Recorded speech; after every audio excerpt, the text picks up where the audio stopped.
So I just want to remind everyone, a year ago today, Joe Biden was in the White House, and we were looking forward to what looked like a slam dunk majority government into a conservative majority. So it's been a very long and busy year, and things have changed a lot since then. We have went from a prime minister that I think governed in poetry to one that claims he would govern in econometrics. And in light of that, I kind of want to talk about the shape of Carneonomics thus far and what that looks like. So really what I think we've seen from what the Prime Minister has said and in the recent budget and various announcements that happened throughout the year, it's bringing more of what we make and extract to more integrated and more global markets.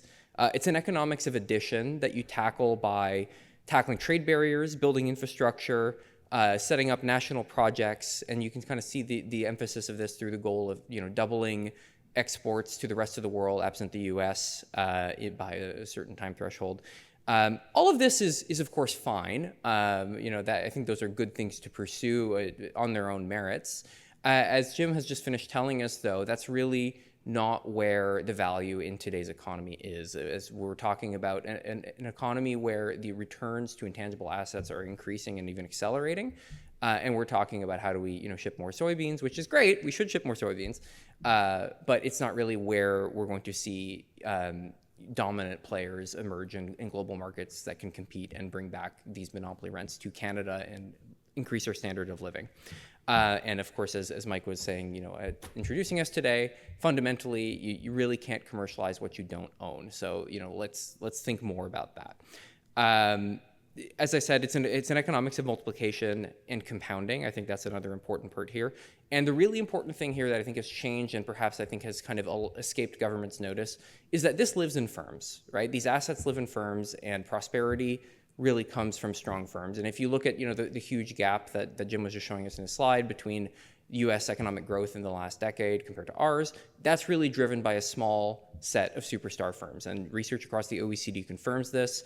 The vast majority of productivity growth and increases to GDP per capita are coming from a small subset of technology leaders on the technological frontier.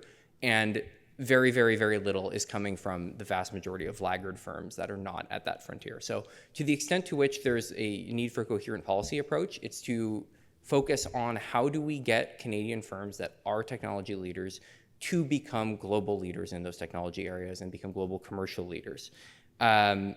So from our point of view, and I should introduce the Council of Canadian Innovators a little bit, we're a national membership council that represents 175 or so. We're kind of adding members all the time, scaling technology companies that are Canadian owned and headquartered. And we focus on really 4 big policy areas: access to talent, access to capital, access to customers, and marketplace frameworks. So access to talent for us means that Canadian innovators should have the best and brightest in the world, including people who are right here in Canada, trained at our great universities, but also the best from abroad, and looking at how we can have high-value immigration really add to the success of those companies. Access to capital, of course, a lot there, and I won't get too into it, but the tax code, the investment environment, the state of our capital markets are all very, very important there.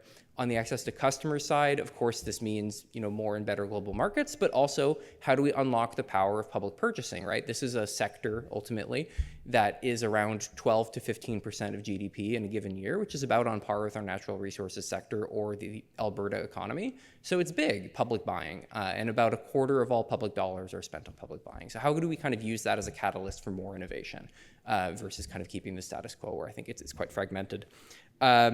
So to turn now to the budget, and that's just to give you an idea of the lens through which we're looking at this, I think there's some encouraging signs. And we talked a little bit about the refunding of some important IP programs, including, of course, our hosts here at the IC, so excellent.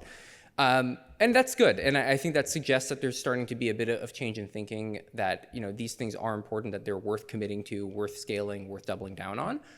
We think that we can do more. I think, we think, for instance, about intramural federal research, which doesn't come up a whole lot compared to university research, but it's wholly within the remit of the federal government.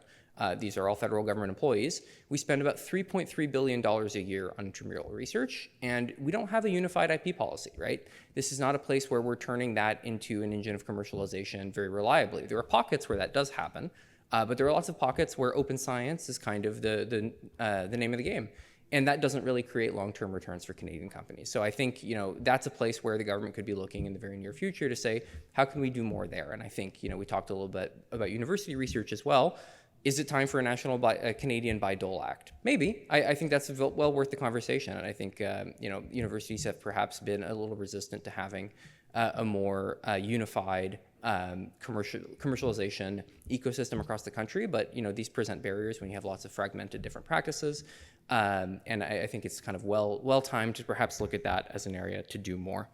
In terms of the budget itself, beyond those IP pieces, I also do want to note that there's a door left open on the IP front to do more, which I think is really positive. And I think at CCI, that's certainly something we want to push on and keep following up with the government on. But that's encouraging that there just is a sign of progress and of new thinking there. I've kind of buried the lead a little bit because a huge chunk of the new spending is, of course, in defense. $81 billion committed over the next several years. Half of that is infrastructure and pay increases, which is long overdue. But about half of that, again, is new capabilities and capacities, research and development, a $6 billion odd defense industrial strategy. So there's a lot of scope in there to really look at this and say, how do we not only keep our country safe, but how do we also make our country more prosperous? How do we make ourselves more competitive? How do we become an innovation leader in these areas? And we already really are in some places in the defense ecosystem. Cybersecurity is a place where Canadian companies are really, really strong. Quantum is another. These are places where we have natural competitive niches that if we double down and play smart, we have real opportunities to be global leaders. And they're all places, of course, where IP can make a huge difference between failure and success. AI was another big theme in this budget. New AI investments on the order of 125 million or so. There's a bigger number, but a lot of that was repurposed, so we won't count that.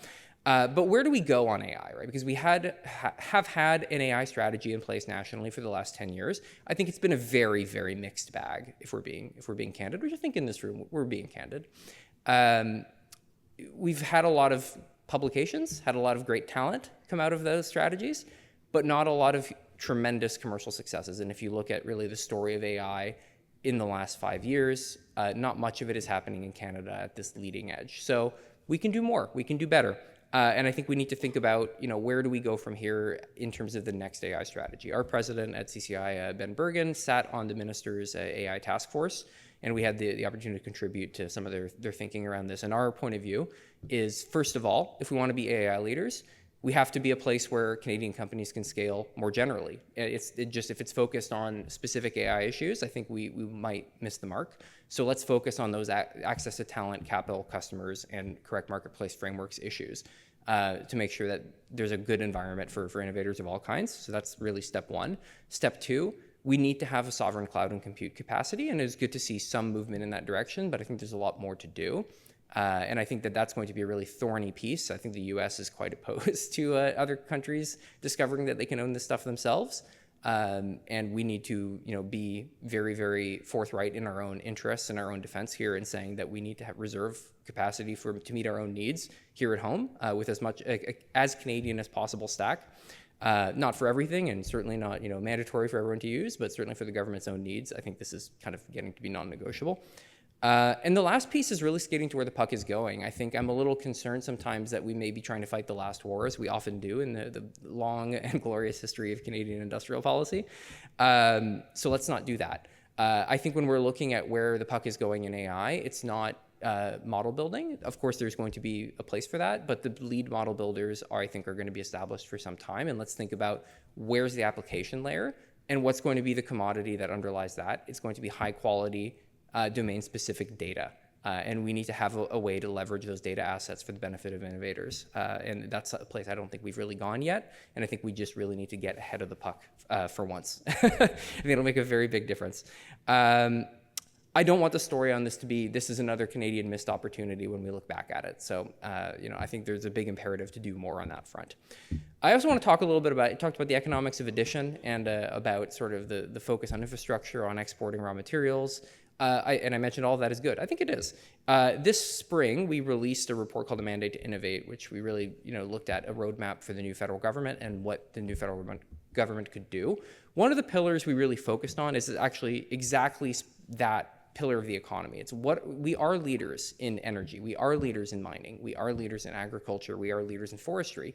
How can we then move up the value chain to get more of the value that we produce here in Canada into Canadian hands? And I think there's a lot there that we can kind of look at.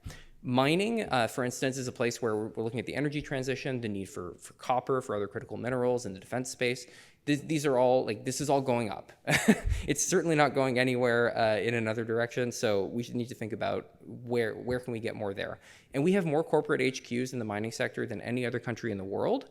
But 7 out of 10 patents in the mining sector in the last 10 years have been filed in China, which is, an absolutely dominant lead. And we're actually fourth behind China, the United States, Australia. So there's a lot of space there that we can reclaim. And I know the folks, and thank you IPON for that stat. And I know those folks are doing some good work in that direction. Agriculture is a place where the industry as a whole used to spend 2.5% of its turnover on research and development. That number's gone down to 0.5 percentage point. So a huge, huge, huge dip from the 90s. And that's a place where we really are a global undisputed leader. And we have every advantage possible in terms of our geography, our water resources, our fundamentals. There's no reason we shouldn't be the world's biggest and best food exporter and the most advanced and innovative. Forestry. I often talk about the world's most successful forestry company being IKEA, if you think about it. And I think there's something to that because, we're very good at the rip it and ship it. We send a lot of logs abroad, which is, wonderful. But where is the Canadian IKEA, right? Where is who are the people turning logs not just into more logs, but into a bit of a dream, a brand, a whole experience. You can go get pancakes with your family on Sundays. So that to me is and housing, for instance, is a place where this is an obvious resonance. We have a housing crisis in this country. It's never been less affordable. There's lots of promising technologies there. We actually just had a report out on this as well. There are, for instance, the family of technologies called mass timber construction. There are over 600 buildings in the country that have been built through this method that uses timber products in innovative ways. Of those 600, the vast majority have been assembled from panels made in Europe. That's crazy, right? Like, we are the world's biggest forestry exporter and we can't build this stuff here at home. Because I think the key problem there is, once again, that we're behind and we don't own the IP. So it all really comes back to, if we are not owning the future, we're going to be renting it, and that's really not where we want to be as a country. I think when we're looking at our relationship with the United States, and I think this budget has a lot to say about that. This relationship works when it's a relationship of equals. Of course, we all understand the U.S. is a much bigger country. It's a much richer country at times, but the relationship works because it's a partnership of countries that recognize each other as partners. If it becomes an unequal relationship based on dominance, it doesn't work, certainly not for Canada. And the only way that we're going to generate the leverage for that not to be the case is to become a richer, more prosperous country where we have the assets to tell people no. And right now, we don't have that leverage. So from my point of view, the budget, I think we've seen some good steps forward in the right direction on a couple of these key files. Jim mentioned there's some critical minerals processing money in there, but once again, if we don't own that, we're going to be renting it. And that's, I think, one of the worst case scenarios for our long-term outcomes. So promising steps in the right direction. I think we're very keen to keep pushing with this government. And I think this is not a new story for a lot of folks in this room. The tone has changed. I think there's a lot more of a willing ear to listen to the voices of IP experts, of the private sector in general. So I think, reserving some guarded optimism here, despite a reasonably long career in politics, I think you have to remain a little optimistic, sometimes in spite of yourself. But we can do this. I think we have all the resources we need in Canada in terms of, some good ideas, smart people. We have the assets. We actually are a really rich country by global standards. It's just we need to find that extra gear and really do more for our kids, for our grandkids, and deliver a more prosperous future where we actually own what we use and what we make. Thanks. I'm happy to take a couple of questions.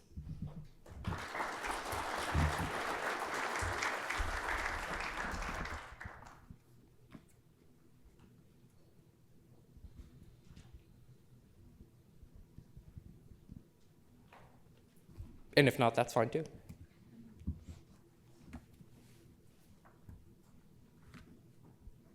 Oh. She's bringing you a mic.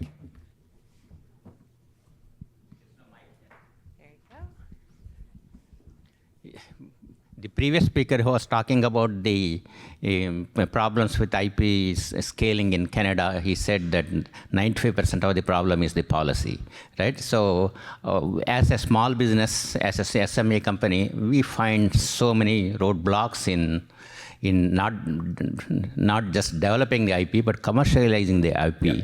And the policy should be more focused on encouraging the commercialization of IP, giving opportunities for small companies to sell this to government as well as to private sector. In the case of private sector, there are several large organizations like banks and so many large companies. They should be given some kind of a tax credit to use Canadian-owned IP. Yeah. Right? So such policies should be brought into. So I have some slight good news on that front. A little orthogonal, but I think mostly on target. The government did announce in this budget that patent expenses will be part of the super productivity deduction that's been sort of packaged together, which is good. That's something we've been calling for quite a long time, that's saying this is actually a really important investment in a company's future. We should treat it as an important capital investment and give it the same kind of tax treatment. So that to us is a good step. And I think, once again, there's more to do. I think zooming out a bit when we talk about IP issues, and Jim touched on this in his remarks on the culture just being so different and that being downstream of policy, and the oligopolies very much being a part of this, is that in Canada we have a bit of a gap, right? We have lots of companies that are innovative but not competitive, and there I look at our friends at the big telecoms and the banks. And on the other side, we have lots of companies that are quite competitive, but not necessarily super innovative. And they're, looking back at the ag and mining sectors as kind of good examples. I don't want to, besmirch them here, but just as a rough mental model. What we don't have a lot of is companies in the middle of that Venn diagram, right? Of companies that are really innovative and really competitive. And I think that's where, if you have a critical mass of those, you diffuse a lot of good practices out, right? Around IP, around other things. And I think that's kind of what you see in the US of downstream of good policy. You've built this kind of massive companies that are competitive and are innovative, and they've built cultures and structures around that to defend their assets and to play, a much harder level of ball than we do here in Canada. So yeah, I think there's certainly, that would be a step in the right direction. More to do, and certainly I think we've got to look at that as part of an overall, pushing a mountain really, then one tax change is going to fix it.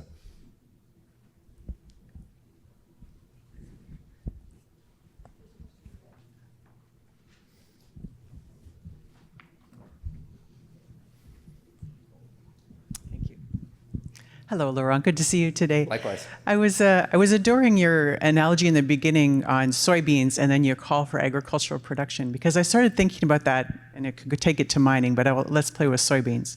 Okay, so I'm a farmer.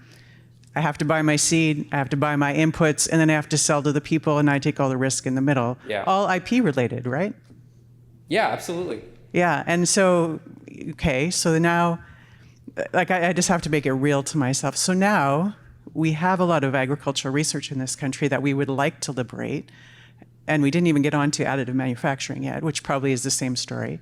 So how could we make entry there? What would be the first steps that might be useful to think about in a very practical example like that in your call for agriculture? Great question. So anyone here a gardener? Yes. Yeah, a couple. Okay, not as many as I would have thought. Okay, not a whole lot of green thumbs here. So what's the tricky bit about deciding to do something a little different with your garden? Is that you kind of get one crack at it a year, right? So unfortunately for the agriculture industry, typically you're running one experiment a year, and it's with your livelihood. So it's a huge risk that farmers take on to become more innovative. So, from my point of view, I think we need to do a lot to actually de-risk that. I think that's a really, really critical element of this, is that it's just impossible to go to a farmer and say, hey, we'd like you to try out this new thing. And for them to say, look, I got my mortgage and my kid's university riding on this. I can't really do that. So I think for me, one place to start is, and this is the case in actually lots of advanced technology areas, is how do you de-risk, right? And I think there's lots of different tools you can do. I think for agriculture, kind of the off-take agreement is not necessarily the right tool, but that can be the right thing in lots of other places. We have insurance policies. We have other things that we can maybe do in ag. But I think that is one really, really important part of this. And my colleague and mentor, Dana Churiak, is, if you're not familiar with his work, he's great, talks a lot about how the nature of the economy has changed in really granular ways. And one is that product cycles have gotten a lot shorter. So the risk of innovating is higher, because how long are you going to hold on to the innovation? How long is that going to be the market leader?